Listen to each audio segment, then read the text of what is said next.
जल्दी से रसोई साफ कर देती हूँ, फिर पूजा भी करनी है मुझे। अरे ओ कल्लू माई, मैंने चाय बनाने के लिए कहा था या अभी तक बनाई क्यों नहीं? 5 बज रहे हैं, पता नहीं है क्या तुझे कुछ? सॉरी माँ, वो काम करने के चक्कर में भूल ही गई मैं। हाँ भूल जा। मैंने अगर भुला दिया ना तुझे तो इस घर से ही बाहर निकाल दूंगी तेरे को, समझी? माँ, कान में दर्द हो रहा है, बहुत दर्द हो रहा है। मैं अभी चाय बना कर लाती हूँ। बिल्कुल सही किया माँ आपने, ये इसी के लायक है। मैंने इसे कहा था कि मेरा असाइनमेंट बना दे, तो इसने मना कर दिया। वो तो सुरभि भी मैंने इसलिए मना किया था क्योंकि मैं माँ का सूट सिल रही थी। ओहो, देखो माँ बहाने मार रही है ताकि आपके काम करने पर मैं इसे कुछ न कहूँ। पता नहीं क्यों ये काली मनहूस मेरी जिंदगी में आई है। शकुंतला हाथ उठाने ही वाली थी कि पिता युवराज आकर अपनी बेटी को बचा लेते हैं। अरे शकुंतला, ये क्या कर रही हो? छोटी है वो, फिर भी अपनी बेटी पर इतना जुल्म करती हो। ऐसी हरकतें सौतेली माँ की होती है, सगी माँ की नहीं। तुम्हारा बोला हुआ हर एक काम करती है, फिर भी तुम्हें तरस नहीं आता?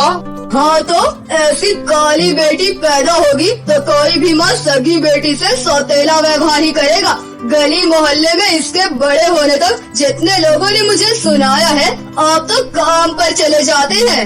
अपना बच्चा अपना होता है, दूसरों के कहने पर अपने बच्चों से प्यार नहीं किया जाता, खुद से आता है। तुमने कभी ममता ही नहीं दिखाई इशिका के लिए, लेकिन मैं दोनों बेटियों से बराबर प्यार करता हूँ। इशिका बेटा, तू चाय बना दे, फिर मैं तुझे एक तोहफा दूंगा। ठीक है पापा। और पापा, मेरे लिए कुछ भी नहीं? अरे बाबा, दोनों के लिए लाया हूँ। फिर इशिका शाम का दिया जलाकर अपने माता पिता को चाय देती है, जिसके बाद युवराज दोनों बेटियों को हील वाली सैंडल देता है, जिसे देख दोनों खुश हो जाती हैं। थैंक यू पापा, ये ब्लू कलर की सैंडल मुझ पर बहुत अच्छी लग रही है। मैं गोरी हूँ ना, और ये लाल वाली बहुत अजीब सी लग रही है।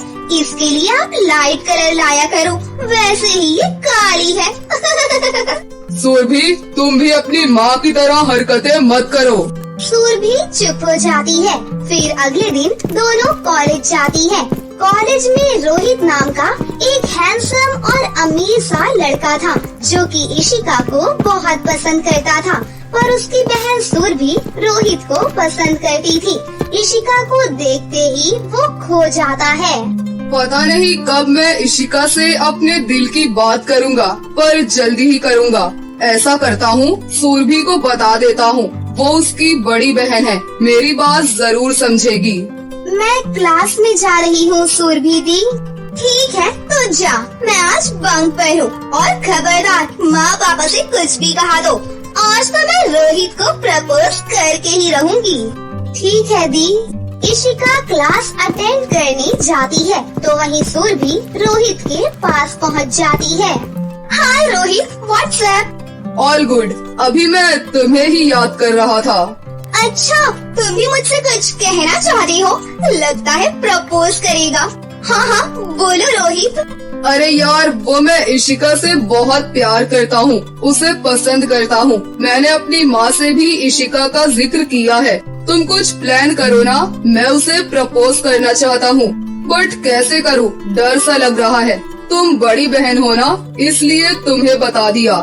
ओह अच्छा, how could you do this Rohit? Rohit को मेरी काली बहन में ऐसा क्या नजर आ गया जो मुझ जैसी गोरी और सुंदर लड़की में नहीं दिखा?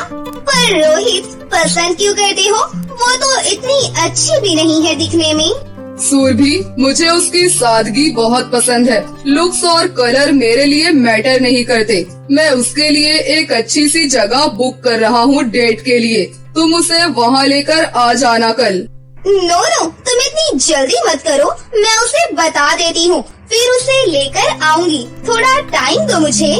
Okay, take your time, but जल्दी। हाँ सुरभि रोहित के मुंह से इशिका की बात सुनकर आ जाती है और अपनी माँ को जाकर सब कुछ बता देती है। शकुंतला भड़ककर डंडे से इशिका को मारने लगती है और वो रोने लगती है। माँ, मुझे क्यों मार रही हो? मैंने कुछ भी नहीं किया। माँ, दर्द हो रहा है माँ। मनहूस, सब तूने ही किया है। तेरी वजह से सुरभि परेशान है। क्या जादू चलाया है तूने रोहित पर? तू जानती है ना, तेरी बहन रोहित को पसंद करती है, लेकिन वो तेरे गुणगान क्यों गा रहा है? माँ, मैंने कुछ भी नहीं किया। रोहित और मेरे बीच आकर इसने बहुत गलत किया है। अब ये जिंदा नहीं बचेगी।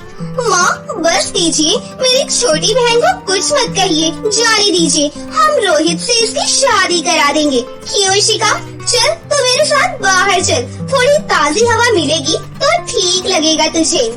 हाँ दी। शकुंतला सुरभि की चालाकी समझ जाती है और उसे जाने देती है। सुरभि इशिका को मारने के लिए एक नदी की तरफ ले जाती है और नदी के किनारे पहुंचकर उसे धक्का दे देती है। बहते बहते इशिका झरने में गिरने ही वाली थी कि तभी एक जादुई परी आकर उसे बचा लेती है। आपका बहुत बहुत शुक्रिया परी, पर आपने मेरी जान क्यों बचाई? वो इसलिए क्योंकि जब तुम छोटी थी तो तुमने एक बार मेरी जान बचाई थी। मैं एक पेड़ की टहनी में फंस गई थी। आज तो मैंने बस अपना फर्ज निभाया। और हाँ, तुम्हें पता भी नहीं है कि उस दिन से मैंने तुम्हारा कितना इंतजार किया और तुम्हारे लिए मैंने तोहफे भी रखे हुए हैं। 2 जादुई सोने और चांदी के लहंगे। बताओ, इनमें से कौन सा लहंगा लेना चाहोगी? चांदी के लहंगे से तुम अपने लिए कुछ भी नहीं कर पाओगी, सिर्फ गरीबों की मदद ही करोगी। लेकिन सोने के जादुई लहंगे से तुम किसी भी चीज को सोना बना सकती हो। क्या सच? पर ये सब होता हुआ देखकर सुरभि इशिका के पास आती है। पता नहीं ये कैसे बच गई। अब बहन तो ठीक है ना? और ये क्या, ये सोने और चांदी के जादुई लहंगे मुझे भी चाहिए। ठीक है, तो तुम दोनों इसमें से एक एक लहंगा चुन लो। मुझे तो सोने का जादुई लहंगा चाहिए। मैं गोरी हूँ ना, तो और भी सुंदर लगूंगी और सारी चीज सोने की भी हो जाएगी। पैसा ही पैसा होगा मेरे पास। लेकिन मैं चांदी का जादुई लहंगा लेना चाहूँगी, क्योंकि गरीब लोगों की मदद करना अच्छी बात होती है। उन्हें खाने पीने के लिए कुछ नहीं मिलता, सड़क पर सोते हैं। तो ये लो। इतना कहकर परी वहाँ से वापस पानी में चली जाती है। दोनों बहनें सोने और चांदी का लहंगा पहन लेती हैं और इशिका के लहंगा पहनते ही वो बहुत गोरी हो जाती है। फिर दोनों घर के लिए निकलती हैं। तभी रास्ते में इशिका को एक भूखी बुढ़िया मिलती है। बेटी, कुछ खाने को दे दो। जी, ये सही समय है मदद करने का। हे चांदी के जादुई लहंगे, इन्हें खाने के लिए बहुत सारा खाना दे दो। इशिका के कहते ही जादुई चांदी के लहंगे से स्वादिष्ट स्वादिष्ट खाने निकलते हैं, जिसे खाकर बुढ़िया खुश हो जाती है और इशिका को आशीर्वाद देती है। ऐसे ही रास्ते में उसे और भी लोग मिलते हैं जिनकी वो मदद करती है, किसी की पैसे से, कंबल से या खाने से। वहीं घमंडी सुरभि घर जाकर जादुई सोने के लहंगे से कहती है, हे जादुई सोने के लहंगे, जो जो मेरी आँखों के सामने है उन सबको सोना बना दो और बाहर खड़ी मेरी कार को भी सोना बना दो। ये कहते ही सुरभि के सामने की हर चीज सोने की बन जाती है। उसी टाइम उसकी माँ भी सामने आ जाती है और वो भी सोने की मूर्ति बन जाती है। माँ, आपको ये क्या हो गया? आप अचानक से सोने की मूर्ति कैसे बन गई? माँ तो कुछ अब बोल भी नहीं पा रही है। हे ऊपर वाले, ये मुझसे क्या हो गया? अब मेरी माँ कैसे ठीक होंगी? सुरभि बहुत रोती है। उसे अपनी की गई हर गलती का पछतावा होता है। इतने में इशिका भी वहाँ पर आ जाती है। हे ऊपर वाले, दीदी, तुमने माँ को अब सोने का ही बना दिया। तुम इतनी लालची कैसे हो सकती हो? नहीं नहीं, मैंने माँ का सोने की मूर्ति नहीं बनाया है, गलती से माँ सामने आ गई। ये सब मेरी हरकतों की वजह से ही हो रहा है।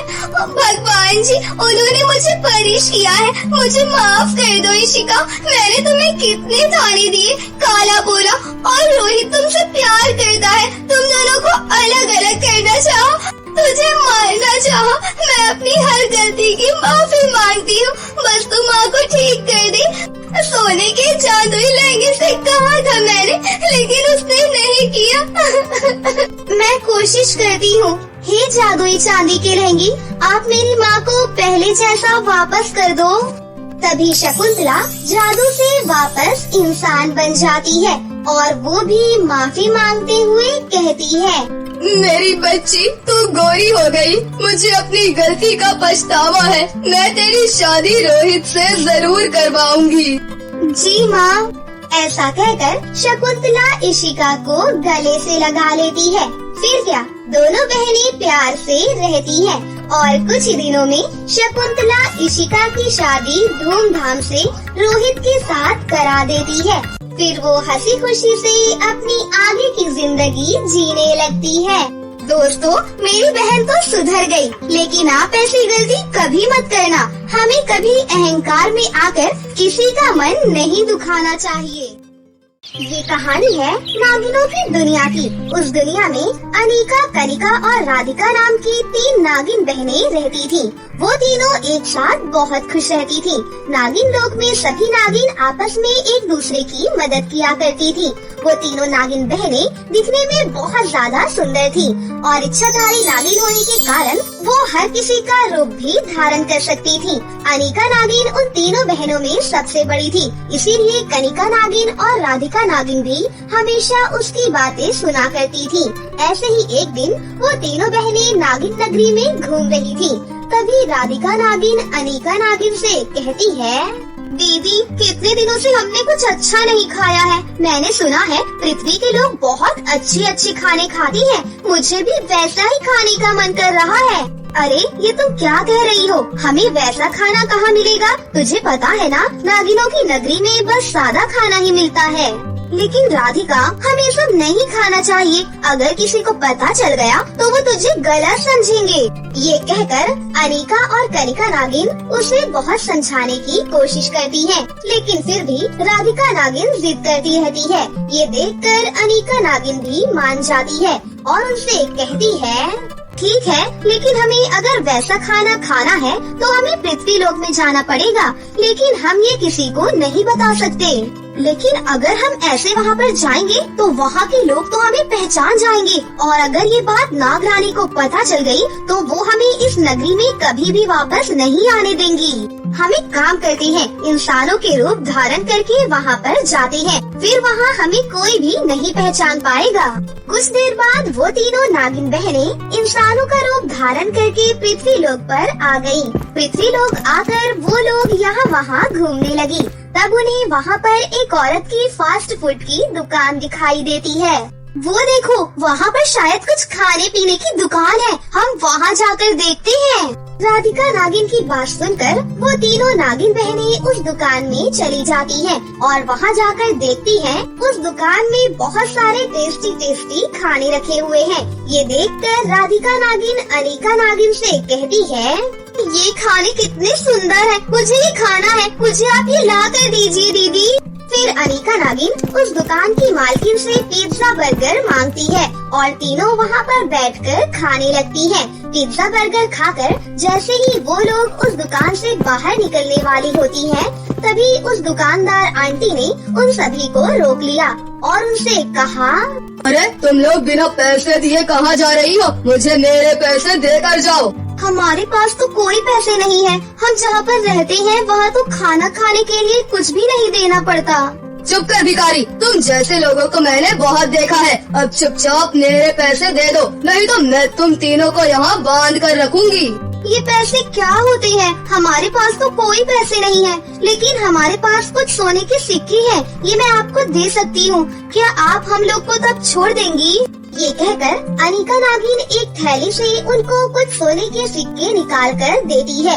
वो सोने के सिक्के देखकर उस दुकानदार की आंखें खुली की खुली रह जाती हैं। वो सोने के सिक्के उस औरत को देकर वो सभी वहाँ से वापस आ जाती है। कुछ दिनों बाद राधिका नागिन फिर से अकेली ही उस दुकान में जाने लगती है और वो अपनी दोनों बहनों को भी इस बारे में नहीं बताती है। वो रोज उस दुकान में आकर पिज्जा और बर्गर खाती है और उस औरत को एक सोने का सिक्का देकर वहाँ से चली जाती है।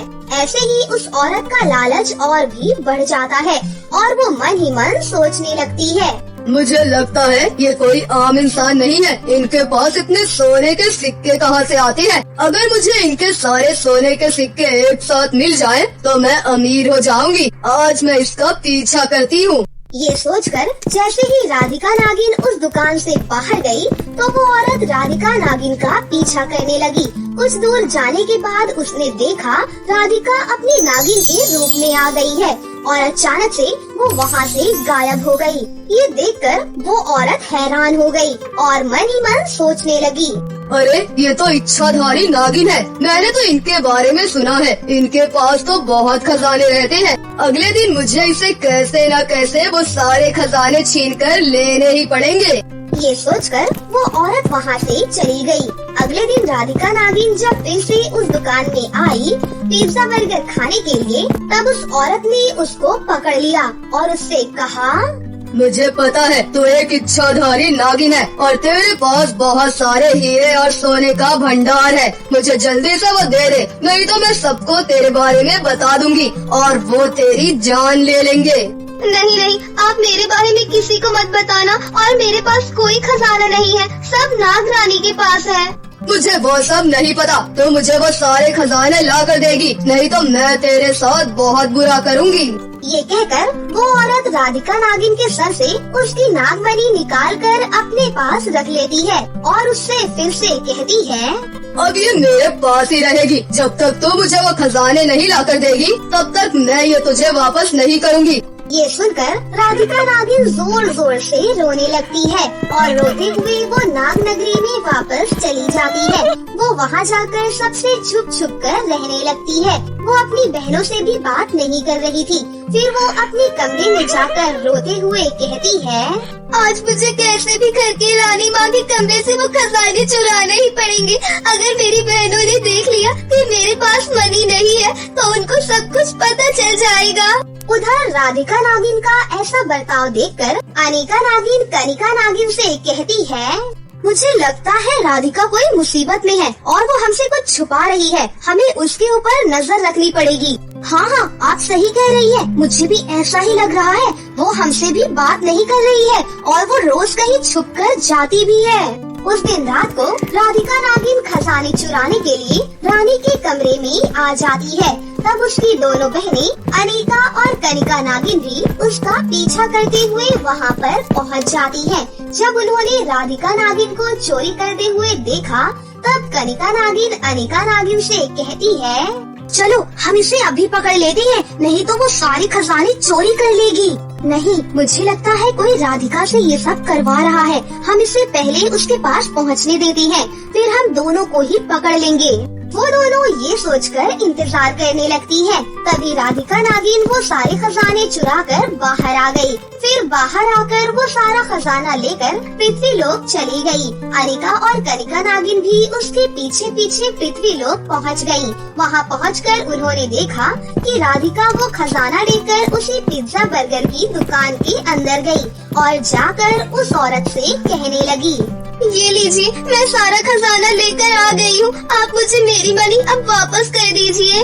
ये सुनकर वो औरत सारे खजाने अपने पास रख लेती है और फिर राधिका नागिन को एक जाल में बांधकर कैद कर लेती है। तुझे क्या लगा मैं तुझे जाने दूंगी? आज से तू यही रहेगी और मैं जो कहूँगी तो वही करेगी। ये सब देखकर अनिका और कनिका नागिन को बहुत गुस्सा आ गया। उन्होंने अपनी जादुई शक्तियों से उस औरत के ऊपर छोटे छोटे सांप छोड़ दिए। ये देखकर वो औरत बहुत डर गई और जोर जोर से चिल्लाने लगी। फिर उन्होंने राधिका नागिन को उस जाल से बाहर निकाला और उस औरत से कहा, तुम्हें क्या लगा था हम तुम्हें कुछ भी नहीं करेंगे? आज से ये सारे सांप तुम्हारे साथ ही रहेंगे और तुझे कभी भी सोने नहीं देंगे। यही तेरी सजा है। आप लोग प्लीज मुझे माफ कर दीजिए, मुझसे बहुत बड़ी गलती हो गई। हमें सब कुछ पता है। अब वो खजाना ले जाकर हमें रानी माँ को वापस देना पड़ेगा। फिर वो तुम्हें जो भी सजा देंगी वो तुम्हें माननी पड़ेगी। ये कहकर वो राधिका नागिन को लेकर रानी के पास जाती है और उनको वो खजाना वापस कर देती है। रानी माँ उस गलती के लिए राधिका नागिन को माफ कर देती है और वो तीनों बहनें फिर से एक साथ हंसी खुशी से अपनी जिंदगी जीने लगती है। बहुत समय पहले की बात है। एक छोटे से गांव में गुलाब, कमल, चंपा और जैस्मिन नाम की 4 बहनें अपनी माँ चंदा के साथ रहती थीं। चारों बहनें बहुत ही ज्यादा गरीब थीं। चारों बहनें एक साथ मिलकर हंसी खुशी से रहती थीं। जब भी वो बाहर खेलने जाती थीं, तो एक साथ जाती थीं। उनके घर के बाहर एक बगीचा था जो कि बहुत ही हरा भरा था। उनके बगीचे में ढेर सारे सुंदर सुंदर फूल भी थे। सभी बहनों को वो फूल तोड़कर इकट्ठा करना बहुत अच्छा लगता था। उन फूलों को तोड़कर वो अपनी माँ को दे दिया करती थी और उनकी माँ चंदा बाजार में उन फूलों को बेच दिया करती थी। चंदा मंदिर के बाहर फूलों को बेचती थी। मंदिर में भक्त दर्शन करने आते तो चंदा से फूल खरीदते हैं। बहन, ये फूलों की माला कितने की है? केवल 30 रुपए की है। बताओ कितने दे दूं? 2 दे दो बहन, ये लो आपके पैसे। चंदा पूरे दिन में 50 फूलों की माला बेच लिया करती थी, जिससे उसकी थोड़ी कमाई हो जाया करती थी। चंदा को अपनी चारों बेटियों की बहुत चिंता थी। वो हमेशा अपनी बेटियों को अच्छे संस्कार देती थी और बहुत प्यार करती थी। एक दिन जब चारों बहनें फूल तोड़ने बगीचे में जाती हैं, तभी वो चलते चलते थोड़ा आगे निकल जाती है। आगे चलकर उन्हें ऐसा नजारा दिखाई देता है जैसा उन्होंने पहले कभी भी नहीं देखा था। चारों बहनें ये नजारा देखकर आश्चर्यचकित रह जाती हैं। वो चारों इधर उधर देख ही रही होती हैं कि तभी उनके पास एक बूढ़ी औरत आती है जो वही बगीचे में एक झोपड़ी में रहती थी। वो बूढ़ी औरत चारों लड़कियों को आवाज लगाती है, बेटियों इधर आओ, मैंने आज तक तुम्हें कभी भी नहीं देखा। कहाँ रहती हो तुम सब? बुढ़िया माँ, हम यहाँ पास में ही रहती हैं, परंतु आप यहाँ इस झोपड़ी में अकेली ही रहती हैं क्या? हाँ बेटा, मेरा इस दुनिया में कोई सहारा नहीं है। मैं तो इस बगीचे में इन फूल पौधों के सहारे ही जिंदा रहती हूँ। वो बूढ़ी औरत उन सभी बहनों को अपने साथ बैठने के लिए कहती है और फिर सबसे बड़ी बहन गुलाब उन सभी लोगों के लिए चाय बनाती है और सभी लोग आपस में बैठकर चाय पीते हैं। तभी वो बूढ़ी अम्मा अपने जीवन के बारे में उन्हें बताती हैं। बेटा, तुम सब जानती हो, मुझे यहाँ रहते हुए करीब 80 साल हो गए हैं। मेरे बच्चे विदेश में पढ़ने गए थे और अब वो वहीं रहने लगे हैं। मैं यहाँ पर अकेली रह गई हूँ और अकेले ही अपना जीवन यापन करती हूँ। मैं तुम्हें एक रहस्य की बात बताती हूँ। वो बूढ़ी अम्मा उन्हें छुपे हुए बगीचे के जादू के बारे में बताती है। वो बूढ़ी औरत उन चारों बहनों से कहती है कि उसके बगीचे के फूल कोई मामूली फूल नहीं है, वो जादुई और शक्तिशाली फूल हैं। जो भी व्यक्ति उस फूल को तोड़ता था वो खुद भी फूल बन जाता था। ये सब सुनकर चारों बहनों को यकीन नहीं होता, लेकिन वो बूढ़ी औरत से कुछ भी नहीं कहती और उसकी बातों को अनसुना कर देती हैं। उसके बाद काफी देर तक सब बातें करते हैं। फिर वो बूढ़ी औरत किचन में खाना पकाने के लिए चली जाती है। सभी बहनों को बूढ़ी अम्मा की कही बात याद आती है और वो बगीचे के सुंदर सुंदर फूल तोड़ने लगती है। दीदी, हमें ये फूल तोड़ लेने चाहिए। देखो तो कितना सुंदर फूल है ये। मुझे लगता है इन फूलों की कीमत हमें बहुत अच्छी मिलेगी। तभी वो चारों बहनें एक एक फूल तोड़ने की कोशिश करने के लिए आगे बढ़ती हैं। चलो दीदी, देखते हैं कि फूलों को तोड़ने के बाद क्या होता है। अम्मा की बात सच होती है या नहीं, अभी सब कुछ पता चल ही जाएगा। इसके बाद सभी बहनें वो फूल तोड़ने ही जाती हैं कि तभी वो चारों बहनें फूल में बदल जाती हैं अब चारों बहनें सुंदर फूलों में बदल गई थीं। जैस्मीन जैस्मीन के फूल में बदल गई थी और गुलाब गुलाब के फूल में बदल गई थी। चंपा चंपा में बदल जाती है और कमल कमल में बदल जाती है। चारों बहनें अपना ये नया रूप देखकर बहुत आश्चर्यचकित रह जाती हैं और वो एक दूसरे से बातें करने लगती हैं। दीदी, ये हमारे साथ क्या हो गया? हम तो फूल में बदल गई हैं। अब हम वापस अपने रूप में कैसे आएंगे? अगर हमें किसी ने भी तोड़ लिया तो हम अलग हो जाएंगे। इतना कहकर चंपा जोर जोर से रोने लगती है। तुम चिंता मत करो, हमें बहुत ही जल्द इसका उपाय मिल जाएगा। तुम थोड़ा सब्र रखो। बूढ़ी औरत का सारा काम खत्म हो जाता है और वो बाहर आकर देखती है कि उन चारों बहनों के साथ क्या हुआ। तभी वो देखती है कि सभी बहनें फूट फूट कर रो रही हैं। तभी वो बूढ़ी औरत उनके पास आती है और उनको बताती है कि मैंने तुम लोगों को पहले ही बता दिया था, उसके बाद भी तुम लोगों ने मेरी बात नहीं मानी। चलो कोई बात नहीं, अब रोने का कोई फायदा नहीं है। मैं तुम्हें इस जादू को तोड़ने का एक उपाय बताती हूँ। उस उपाय से तुम वापस अपने रूप में बदल जाओगी। यहाँ से थोड़ी ही दूरी पर एक जादूगर रहता है। उस जादूगर के पास बहुत सारी जादुई शक्तियाँ हैं और वो अकेला ही तुम्हें इंसान बना सकता है, परंतु तुम तो वहाँ नहीं जा सकती हो। इसके लिए वहाँ पर किसी और को जाना होगा। मैं अभी इतनी योग्य नहीं हूँ कि वहाँ पर जा सकूँ, परंतु हाँ, तुम मुझे अपने घर का पता बता दो। मैं तुम्हारी माँ को सब कुछ बता दूंगी, शायद वो तुम्हारे लिए कुछ कर सके। इसके बाद गुलाब बूढ़ी दादी को अपनी माँ के बारे में बताती है। बूढ़ी दादी उन चारों बहनों के घर के पास जाने लगती है। काफी दूर चलने के बाद वो उनके घर पर पहुँच जाती है। कोई है क्या घर में? बूढ़ी औरत देखती है कि घर में उन चारों बहनों की माँ बैठकर रो रही होती है। तुम सब कहाँ चली गई हो मुझे छोड़कर? मेरी प्यारी बेटियों, तुमने अपनी माँ के बारे में एक बार भी ख्याल नहीं किया। पता नहीं तुम सब इस वक्त कहाँ पर होगी और क्या कर रही होगी। जल्दी घर वापस आ जाओ, मुझे बहुत चिंता हो रही है। बूढ़ी औरत चंदा के पास पहुंच जाती है और उसे बताती है कि किस तरह उसकी चारों बेटियां फूलों में बदल गई हैं। ये सुनकर चंदा को बहुत दुख होता है। तभी वो बूढ़ी दादी उस जादू को तोड़ने के लिए चंदा को उपाय बताती है। अब चंदा ने ठान लिया था कि वो अपनी बेटियों को वापस इंसानी रूप में बदल कर दिखाएगी। बूढ़ी दादी के बताए अनुसार चंदा उस जादूगर की खोज में यात्रा पर निकल जाती है। आखिरकार काफी कोशिशें करने के बाद चंदा उस जादूगर के पास पहुंच जाती है।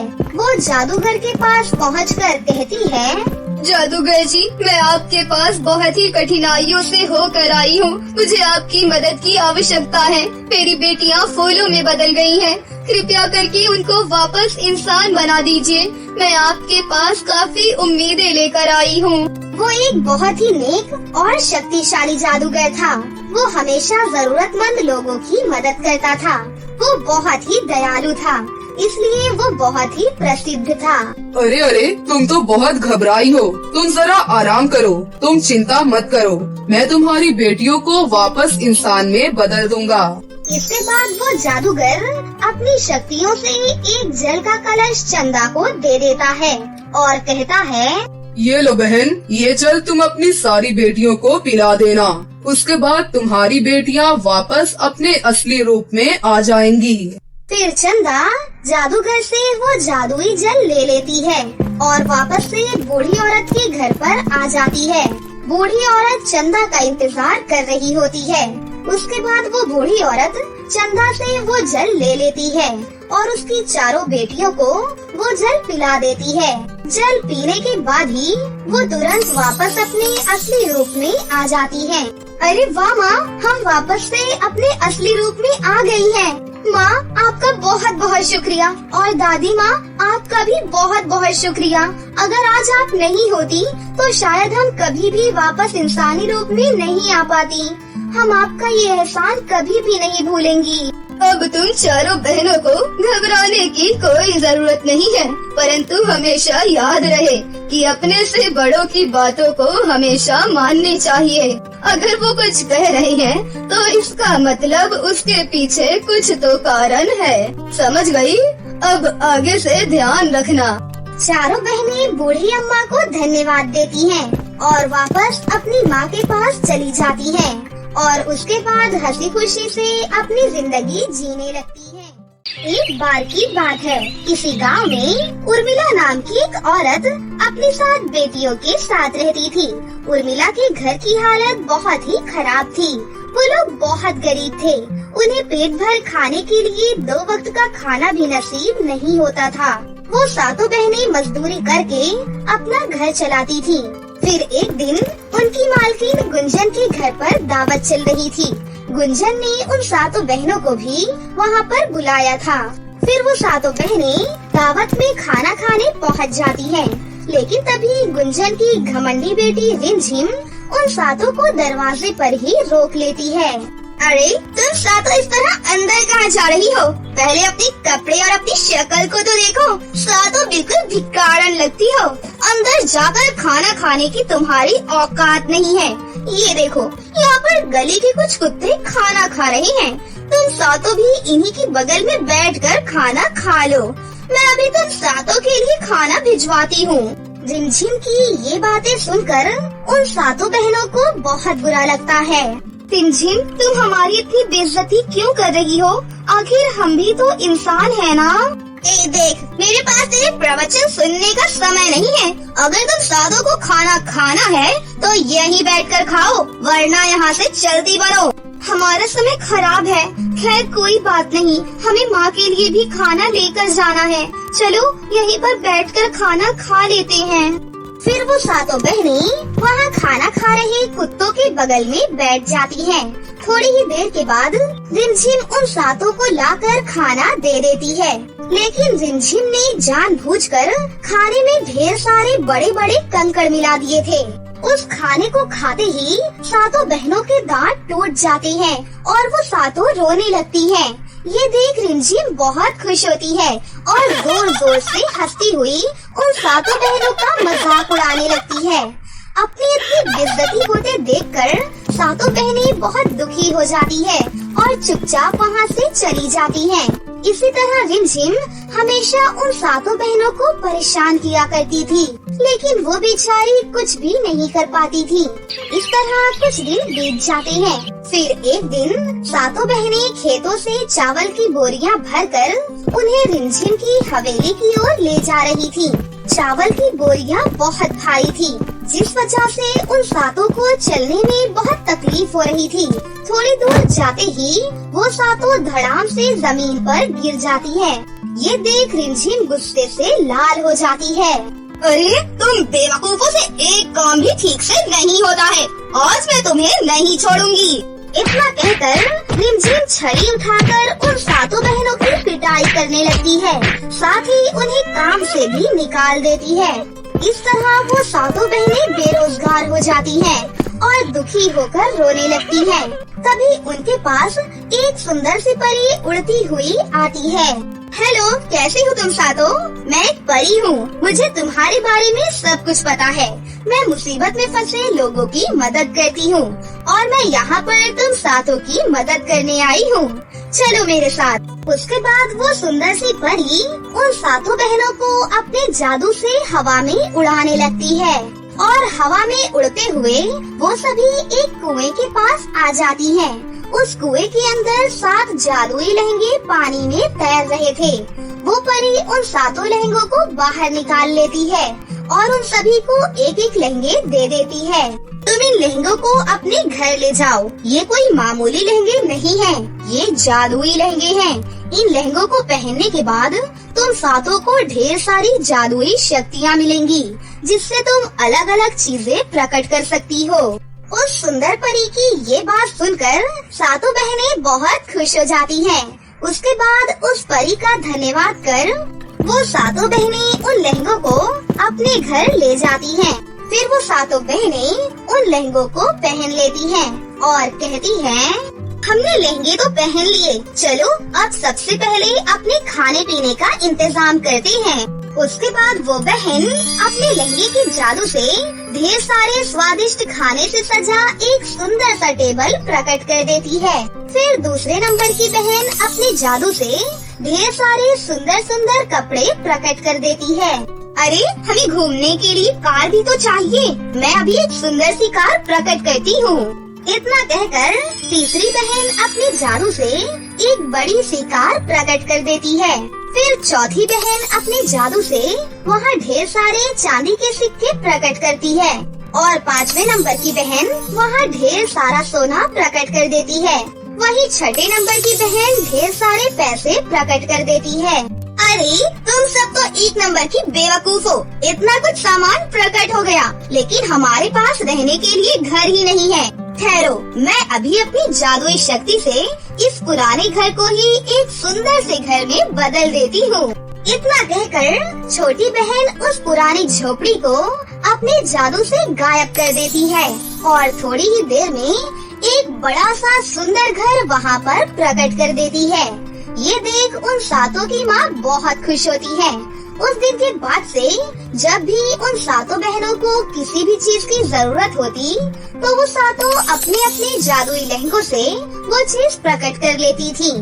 इस तरह सब कुछ ठीक हो जाता है और वो सातों बहनें अपने जादुई लहंगे और अपनी माँ के साथ हंसी खुशी से रहने लगती है। तो दोस्तों, कैसी लगी आपको हमारी ये कहानी? अगर आपको हमारी कहानी अच्छी लगी हो तो इसे जरूर लाइक करें, साथ ही हमारे चैनल को सब्सक्राइब भी कर लें और बेल आइकन को दबाना ना भूलें। मिलते हैं अगली वीडियो में। धन्यवाद।